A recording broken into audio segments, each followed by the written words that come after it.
انت فاكر نفسك مين يا بيراميدز؟ انت ولا حاجه، انت ولا حاجه. ازاي تفكر وتجرؤ انك تنافس على الدوري؟ خد اهو، دي معنى تصريحات ثروت سويلم. خد، انت مين؟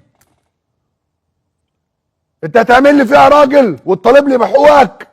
هي القرعه بتتحالى بشعر بنت اختها واللي هي ميدو المفروض ان هو زملكاوي، واللي المفروض يكون متأذي نفسيا ان فريقه في المركز ال11، وان فريقه ما بينافسش على بطولة الدوري، وان كمان الفرقة اللي رايح يشجعها اللي هي بيراميدز المفروض ان هي خدت مكان الزمالك في المنافسة على الدوري.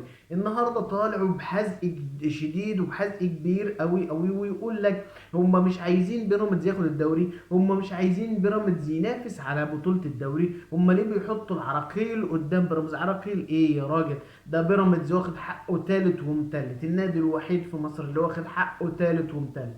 النادي الاهلي نادي كبير بكل شيء، فانت النهارده لما تقارن بيراميدز بالنادي الاهلي ده يعني حاجه مش موجوده وحاجه في الخيال. لكن المنافسه موجوده، احنا عايزين بنحب المنافسه وبنحب الدوري اللي بيبقى فيه منافسه، ما بنحبش نخلص الدوري بيبقى ميت كده ملوش طعم، نحب ناخده كده في شويه حماس شويه سسبنس كده، تبقى الدنيا احسن. لكن ان شاء الله الدوري اهلاوي مهما تعمل انت وغيرك من الزملكاويه اللي ملكوش اي امل في البطوله، فانتوا النهارده بتشجعوا بيراميدز علشان ياخد البطوله على حساب النادي الاهلي، لكن ده يعني في احلامكم في منامكم ان شاء الله البطوله اهلاويه.